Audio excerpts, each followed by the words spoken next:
What's up everybody, Jameson Redding here with the Road Trip Angler, and we've been fishing in Kent Island, Maryland out in the Chesapeake Bay. And it led me to wanting to share this tip with you about being able to self-rescue if you find yourself in a rough situation. For this tip, I'm actually going to turn it over to fellow ACA instructor Jeff Little. He's going to share step by step how to get back in your kayak if you find yourself out of it and you need to self-rescue. Before I do that, I want to give a special shout out to the American Canoe Association, which is our partner and sponsor for this tip. Check the description below for a link to their online course.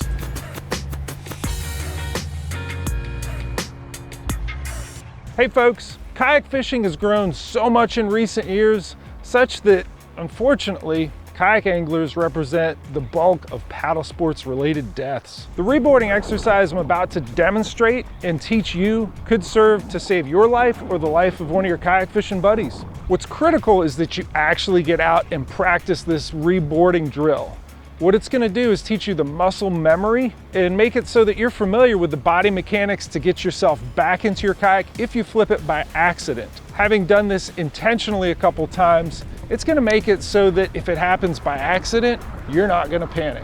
So there's two rigging considerations that you need to take care of before you do this exercise, and also just before you get out on the water next time.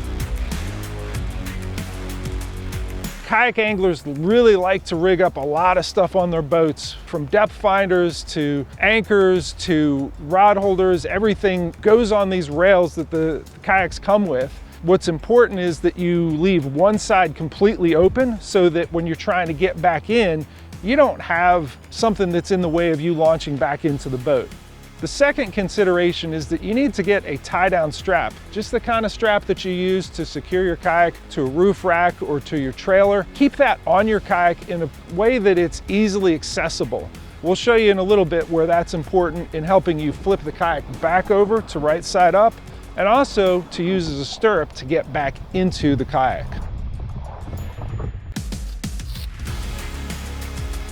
Kayak anglers fishing this time of year absolutely must have a dry suit. What the dry suit does for you, if you do fall in, it prevents something that's called the involuntary gasp.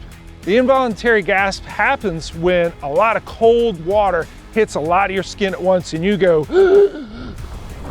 that's a response that everyone has to the cold water hitting all their skin, and they're gonna suck in whatever's in front of their face, whether it's air or water.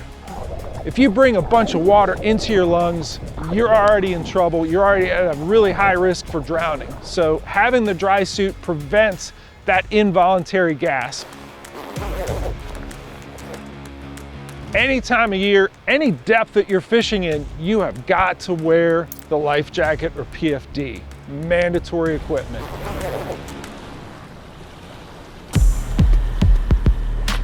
So once you get out there to practice the reboarding, you want to make sure that you have an area that's deep enough so that you're not going to be able to touch the bottom and spring up onto your kayak. Because if you flip by accident, you may be in really deep water. You got to practice it in water deep enough that you cannot touch the bottom. Next, you're going to lean side to side, getting closer and closer to where you feel it's going to tip. You're actually going to be surprised how far you can lean over before it tips. And that's a really great thing for learning how to paddle better and being more aggressive with your paddling strokes.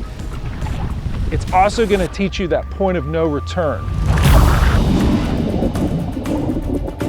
Once you flip the kayak, the first thing you need to look for is finding your paddle. Without your paddle, you're going to be in trouble. The second thing, make sure you're on the right side of the kayak. What's the right side of the kayak?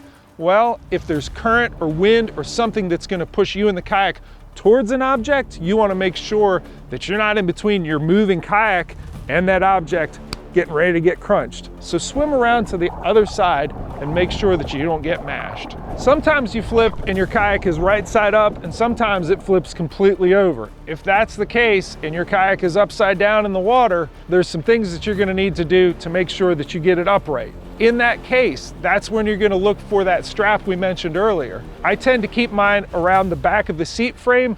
Always know where it is and make sure that your hand can go right to the spot where you can unhook that.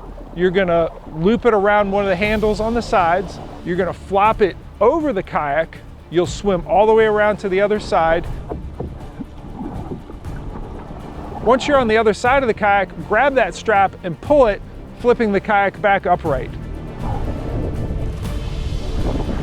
You may need to actually pull yourself up onto the kayak to your knees and fall backwards. With really wide kayaks, you actually have to get up onto your feet, stand up, grabbing that strap and fall backwards. That method, it can get any super wide kayak back upright again.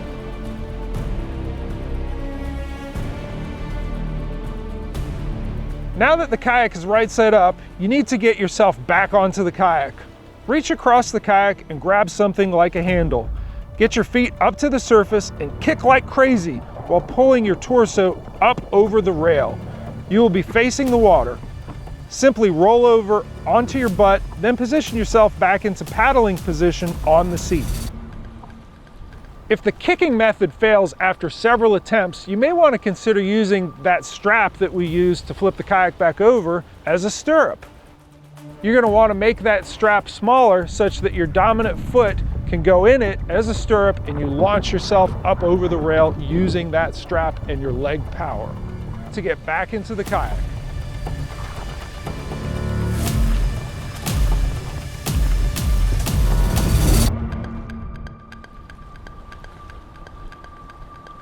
Again, the most critical part of this is that you actually practice this exercise. If all you do is watch this video and say, I understand the concepts, that's not enough. When you're out there in a bad situation and you've not practiced this, you may not know the body mechanics to get yourself back into the boat and save your life. So set a date today. Get a bunch of your kayak fishing buddies together, set a date, go out there and do it as a group. As you bring other members into this great sport, get them to practice reboarding. Doing that may save your life or the life of another kayak angler.